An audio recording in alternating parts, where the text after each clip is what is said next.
Under Manhattan's torrential Christmas Eve rain, I stood like a stranger at my family's lavish apartment door. I'm Ethan, 33, soaked, clutching homemade cookies and an aged bottle of wine, wearing the red sweater Mom loved, hours baking, driving through the storm, just to cling to a shred of hope for reconciliation.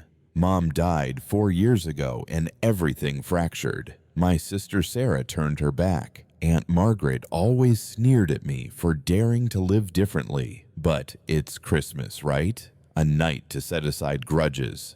I believed that. The doorbell echoed. My heart tightened. Through the glass, I saw shadows, heard lively laughter. Sarah glanced out, then vanished. The door swung open and Margaret stood there, wine glass glinting, eyes sharp as knives. "Ethan," she hissed, voice cutting, "you don't belong here. Go ruin someone else's night." Her words hit like a sledgehammer, amplified by the intercom for the whole house to hear. I froze. The cookie box slipped, shattering in the rain. Inside, chandeliers glowed. Dad poured wine. Cousins laughed. Not one glance my way. Rain drenched my sweater, but the real cold came from them. They didn't just lock the door tonight. They'd erased me from the family long ago. Sarah saw me but turned away. Dad knew I was there but stayed silent. Margaret struck deliberately. And the worst part, they hid a video Mom left before she died, a video that could unravel their lies. That night, in frigid Manhattan, I didn't just lose Christmas. I found the spark that would burn their secrets to ash. Want to see how a family crumbles when the truth ignites? Don't look away. This will make you shiver. Under Manhattan's rain, I stood there, the shattered cookie box at my feet, Aunt Margaret's words echoing like a verdict. But to understand why that moment cut so deep, let me take you back a few years, when my family began to fracture. I'm Ethan, 33, a freelance filmmaker living in Brooklyn. Christmas used to be my favorite time. Twinkling lights on Fifth Avenue, the scent of cinnamon in my parents' apartment, and a feeling that the world slowed down, warmer somehow. But 4 years ago, my mom, Laura, died of cancer, and that light went out. Mom was the glue holding our family together. She always knew how to make us laugh, diffuse arguments, and make me feel like I belonged, even though I was different. I didn't follow the finance path like my sister Sarah or my cousins. I chose filmmaking, living in a modest apartment, and to Aunt Margaret, that was an unforgivable sin. "You think you're better than us, don't you?" she'd say, her eyes sharp as blades. Sarah, my sister, didn't help. After Mom's death, she barely spoke to me, blaming me for abandoning the family by moving out of Manhattan. Truth is, I just wanted to live my own life. But to them, that was betrayal. My dad, David, was different.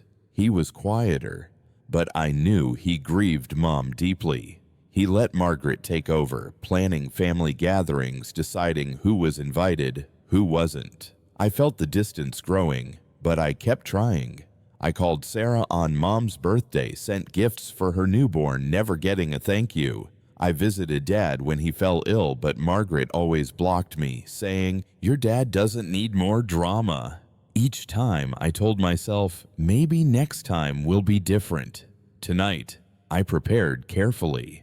I picked an aged bottle of wine from a Soho shop, baked cookies until midnight, carefully packing each one. I wore the red sweater Mom loved, thinking it might spark a fond memory. I drove through the storm, crossing the Brooklyn Bridge just to reach that apartment, hoping one Christmas Eve could erase the hurt. I imagined Dad smiling, Sarah hugging me, and Margaret, however grudgingly, letting me sit at the dinner table. That's why I stood at their door, heart racing, rain soaking through my clothes. I thought, this is family. We'll get through. But then Margaret opened the door, and all hope vanished. Her words weren't just rejection, they were a declaration that I was no longer one of them. And the worst part? No one in that apartment, Dad, Sarah, or anyone, stepped out to stop her. They left me there, in the rain, like a stranger. But I didn't know that, right in that apartment's kitchen, a secret waited to be uncovered. A video Mom left behind, one that would change everything. The apartment door slammed shut before me, Aunt Margaret's words still echoing through the intercom. Go ruin someone else's night. Manhattan's rain poured down, soaking my red sweater, but the chill from those words cut deeper. Ethan, stood there, the shattered cookie box at my feet, the wine bottle in my hand, heavy as lead. I'd thought this Christmas would be different, that I could walk through that door, sit at the table, and for one night, feel like I belonged to my family. But now, under the flickering neon lights, I was just a lonely shadow.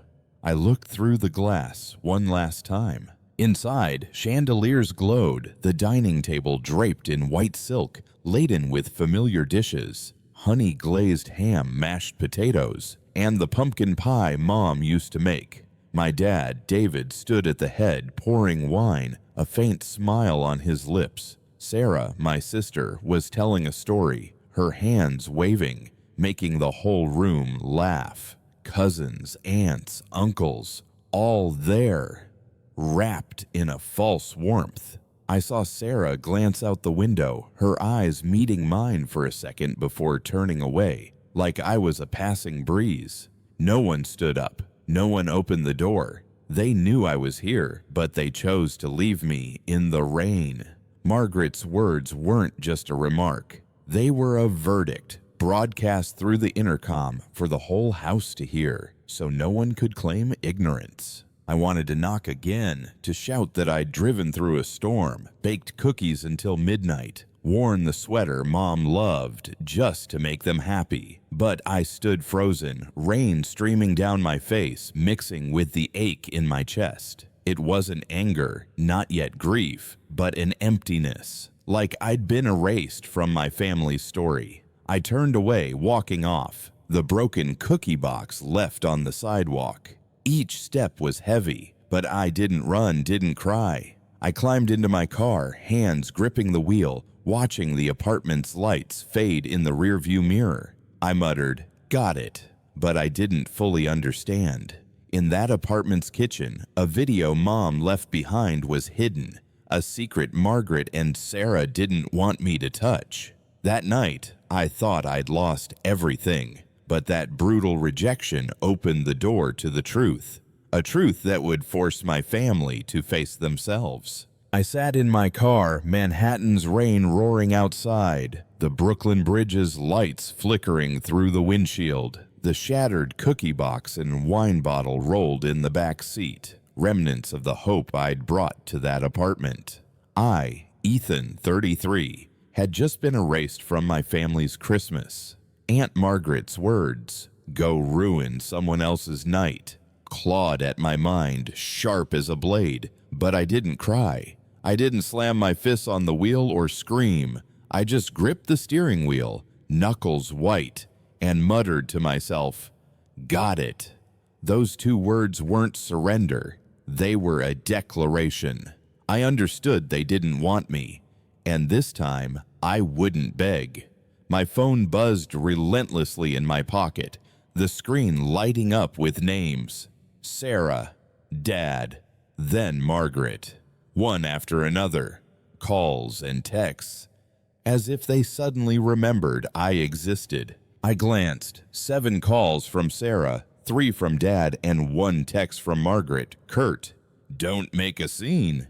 Make a scene? They'd cast me out in the rain in front of the whole family, and now they worried I'd make a scene? I tossed the phone to the back seat. It's buzzing, drowned by the rain. I didn't want their late apologies or lies. Not now. Not after Sarah's eyes slid past me like I was a stranger, after Dad sat there, pouring wine, as if I'd never been his son. I started the car, rolling across the Brooklyn Bridge. the city's lights fading behind me. The feeling in my chest wasn't anger, not yet grief. It was an emptiness, like someone had carved out a piece of me. I thought of Mom, of old Christmases when she'd put her hand on my shoulder and say, "You're enough, Ethan." But Mom was gone, and my family had chosen to stand behind a locked door. I drove, no destination, just wanting to escape that apartment, its fake chandeliers and laughter not meant for me. The phone buzzed again, Dad this time, his 10th call. I ignored it, but it kept ringing, persistent as a plea. I didn't know what lay ahead, an apology, an explanation, or a bigger secret. But in that moment, under Manhattan's dim glow, I knew one thing. I wouldn't let them define me anymore.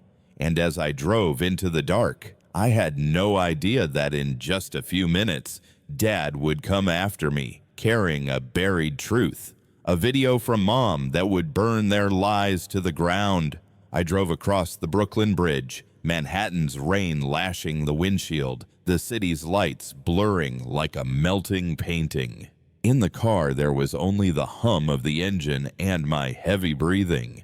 I, Ethan, 33, had just been erased from my family's Christmas. Aunt Margaret's words, "Go ruin someone else's night," clawed at my mind, but I didn't let them sink me. My phone buzzed non-stop. Sarah, Margaret, then Dad, the 15th call. I tossed it to the back seat, refusing to listen, done with their excuses. But then headlights flashed in my rearview mirror, a car speeding through the rain, nearly skidding. I slowed, heart racing.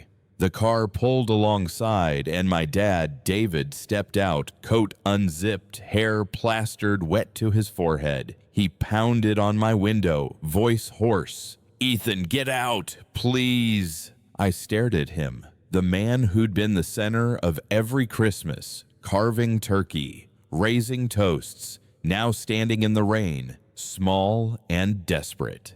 I hesitated, then opened the door, stepping out, rain stinging my face. "What are you doing here, Dad?" I asked, voice cold, hiding the ache in my chest. He panted like he'd run a mile. "I didn't know, Ethan. I swear I didn't know Margaret said that to you." I was pouring wine, laughing. Then Sarah whispered, "Don't worry. Aunt Margaret handled Ethan." I didn't get it, not until I saw your empty chair at the table. I crossed my arms, rain soaking my red sweater. "Handled? Like the family's been handling me for 4 years." He flinched, eyes heavy with guilt. "I let things slide after your mom died. Margaret took over, and I let her." He paused, pulling a small USB from his coat pocket, trembling as he handed it to me. "I found this in the kitchen, getting candles. It's a video your mom left, Ethan, one she recorded before she passed. Sarah and Margaret hid it." I took the USB, hands numb, as if it weighed a ton. "What video?" I asked, voice breaking. He looked me in the eye. "Your mom talked about you, about the family, about how she wanted me to protect you. She knew Margaret and Sarah were pushing you out. She wanted you to know you were never the outsider." I stood there, rain mixing with the sting in my eyes. A video from Mom, a piece of her I didn't know I'd lost. Margaret and Sarah didn't just lock the door tonight. They buried her final wishes. In that freezing rain, I felt a fire ignite.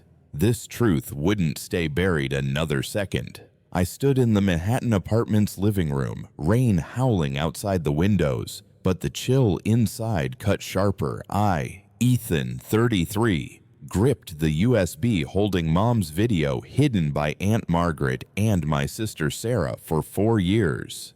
Dad, David, stood beside me, his eyes resolute, unlike the man who'd let Margaret control everything. The room was deathly still. The Christmas dinner table with its honey-glazed ham and pumpkin pie now felt like a battlefield. Sarah sat rigid, fingers digging into the table's edge. Margaret stood in the corner, her wine glass trembling, eyes shooting daggers. Aunts, uncles, cousins, all silent, as if the air had been sucked out. I plugged the USB into the TV, saying nothing. The screen lit up, and Mom's voice, Laura's, filled the room, frail but clear, like she was here. "Ethan, you're my light. Don't let them make you feel small." She spoke of how Margaret sowed division, how Sarah let her manipulate, and how she wanted Dad to protect me. Each word was a blade, slicing through the room's pretense. I looked around, Sarah's eyes red, lips pressed tight, Dad's fists clenched, shoulders shaking. Margaret pale, her secret dragged into the light. "Enough!" Margaret shrieked, lunging to shut off the TV, but Dad blocked her, voice cold as steel. "Sit down, Margaret. You've said enough." I turned to Sarah, still staring at the floor. "You knew about this video, didn't you?" I asked, voice calm but sharp. She looked up, eyes brimming. I thought it would cause trouble. Mom was so sick when she recorded it, Ethan. I was scared." "Scared of what?" I cut in. "The truth? Or facing that you let me be erased from this family?" Margaret jumped in, voice shrill. "You dare stand here accusing? You left, living your artsy life, leaving us to deal with everything after Laura died." I stared her down, unflinching. "You didn't deal. You controlled. You hid this video because Mom saw you for what you are, a divider." The room fell silent. A few relatives stood, slipping out quietly, wanting no part in this. Sarah sobbed but said nothing more. Dad stepped forward, hand on my shoulder.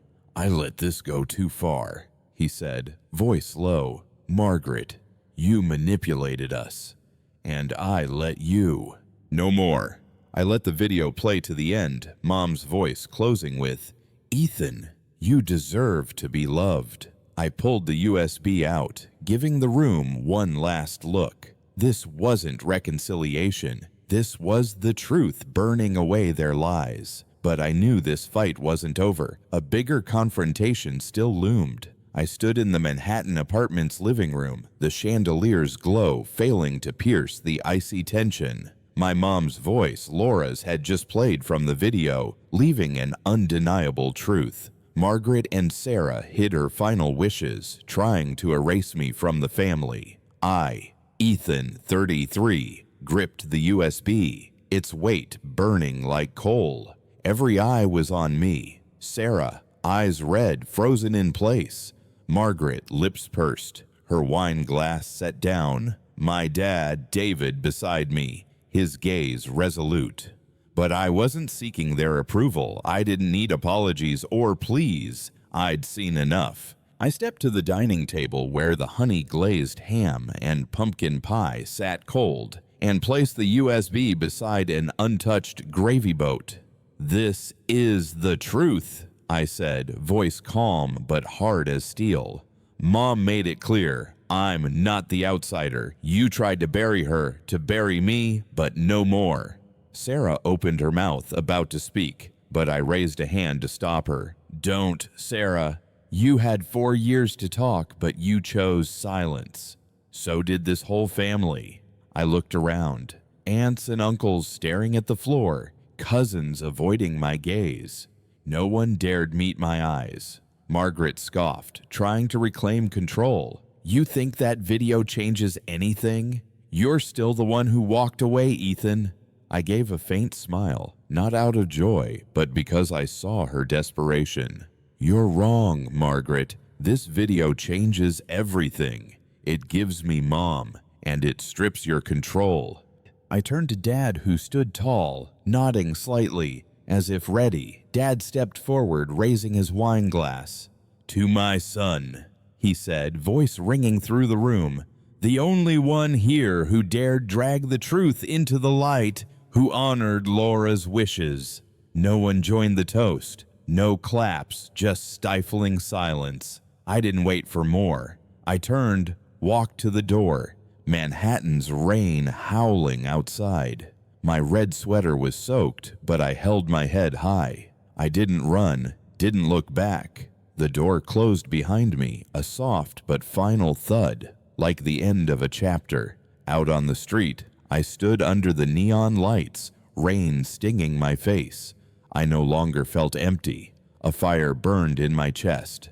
Not anger, but strength. I'd left the truth on that table, and now I'd take it to the world. Margaret, Sarah, the whole family. They'd face the consequences. But I knew this step wasn't the end. It was the start of a bigger fight. I left the Manhattan apartment, stepping onto the freezing streets, rain pouring as if to drown everything. My red sweater was soaked, but the fire in my chest, Ethan, 33, burned fiercer than ever. The USB with Mom's video sat safe in my pocket, like a loaded bullet ready to fire.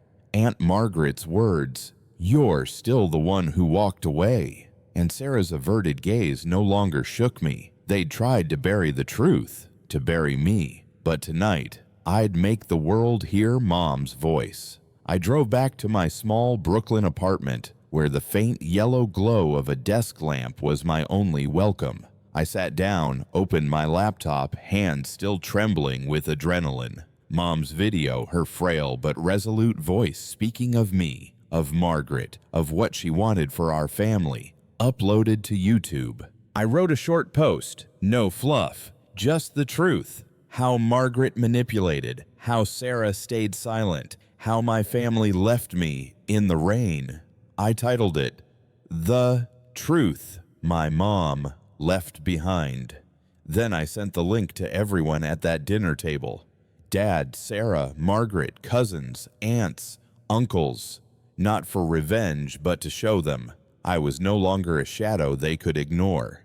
Within 4 hours, my phone buzzed relentlessly. The video's views skyrocketed, hundreds, then thousands. Comments flooded in, from strangers sharing stories of family rejection to Mom's old friends offering support. My cousin Jake, who rarely spoke to me, texted, "Ethan, I didn't know. I'm sorry. That video, it woke me up." I read but didn't reply yet. Then Margaret emailed, her tone falsely concerned. "You're destroying our family. This should have been handled privately." I deleted it. Privately? They'd publicly cast me out through the intercom, and now they wanted privacy. Sarah called, voice shaky. "Ethan, I saw the video. We need to talk. Not online." I gave a bitter smile, not out of joy, but at her nerve. "You had 4 years to talk, Sarah. It's too late now. If you want to fix this, tell the truth. Publicly, like I did."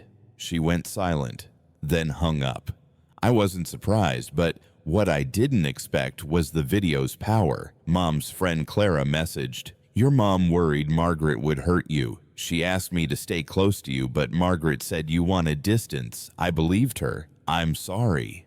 Each message, each comment was a piece restoring what I'd been stripped of. Sitting in my quiet apartment, watching the views climb, I knew I'd opened a door that couldn't be closed. Mom's truth, my truth, was spreading across Manhattan and beyond. But I also knew Margaret and Sarah wouldn't sit idly. A bigger fight was coming, and I was ready. I stepped into the Manhattan apartment one last time, no longer the trembling Ethan with a cookie box in the rain. Tonight, I, 33, came with a purpose sharp as a blade, to end what Aunt Margaret and my sister Sarah started. The video Mom left, which I posted on YouTube, had spread across the internet, tens of thousands of views, hundreds of comments from strangers and friends, all demanding the truth. In my hand were legal documents, carefully prepared by a lawyer.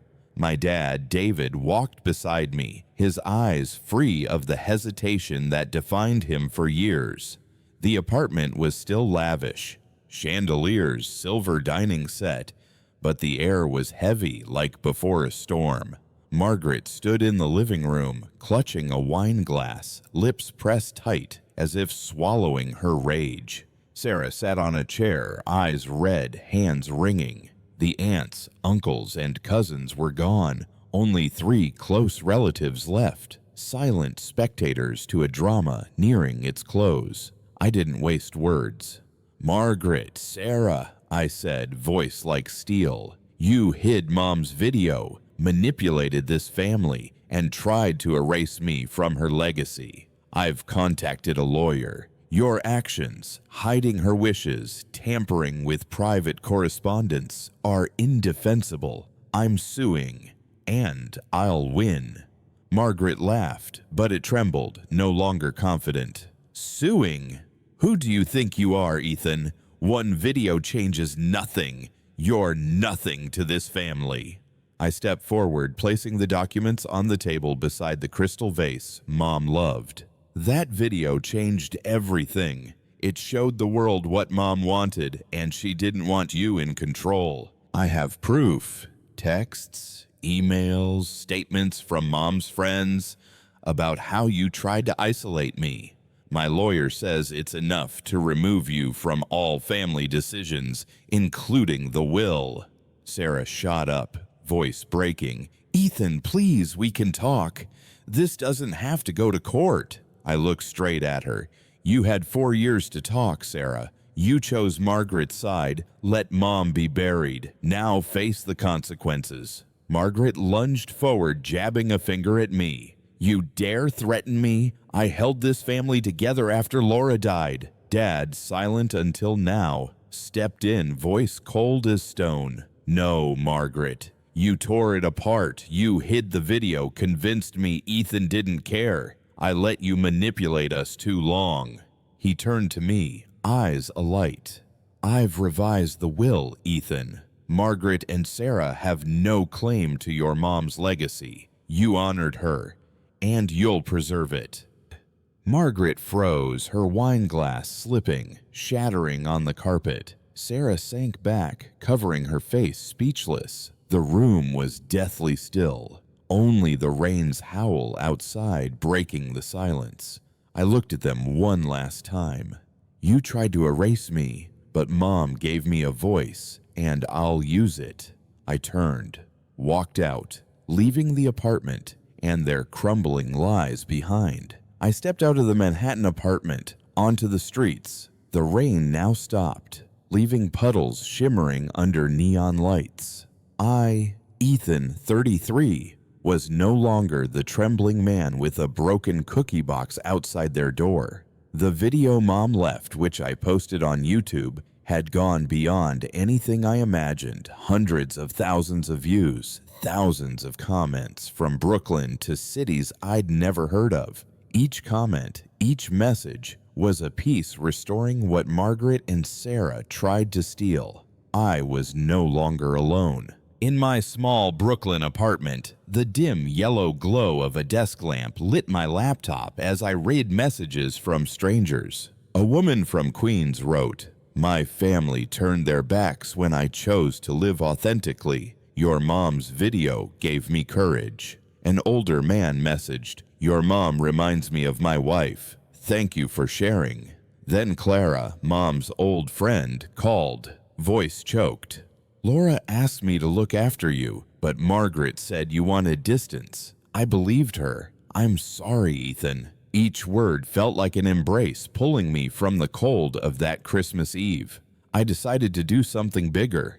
I organized a small documentary screening at a Williamsburg coffee shop where I'd filmed my first projects. I showed Mom's video, told her story, my story, and invited supporters from online. That night, the place was packed. Old friends, YouTube strangers, even distant relatives Margaret had isolated. A young woman stood, sharing how her family rejected her for being herself. An older man spoke of his late mother, who left a hidden letter. I stood there, looking at the crowd, realizing Mom didn't just leave me a video, she gave me a community. Dad, David, came too.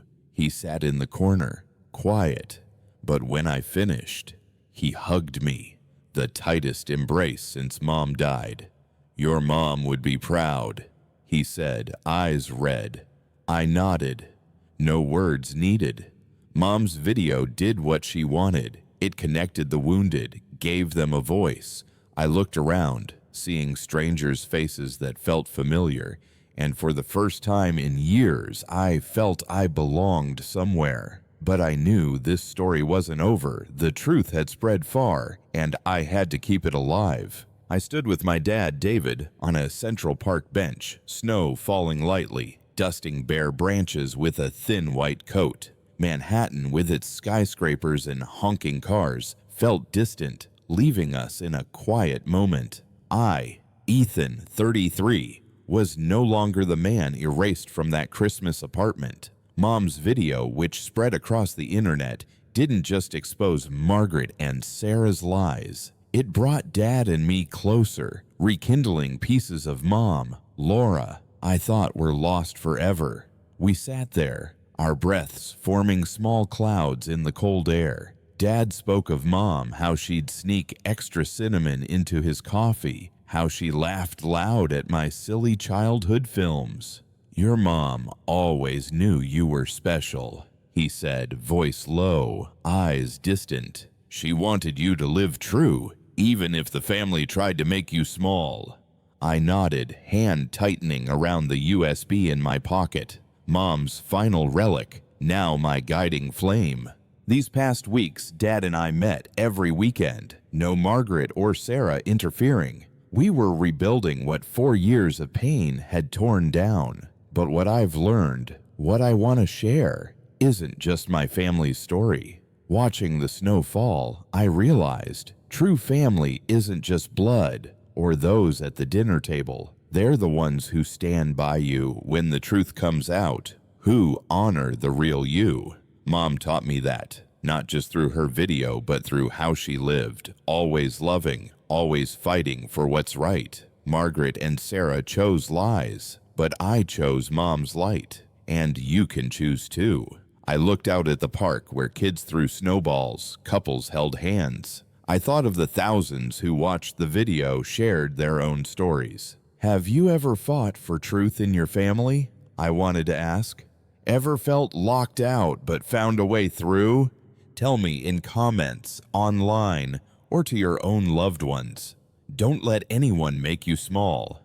My mom, somewhere, is smiling, and I know she'd want you to find your light too. Thank you for being here with me in this story.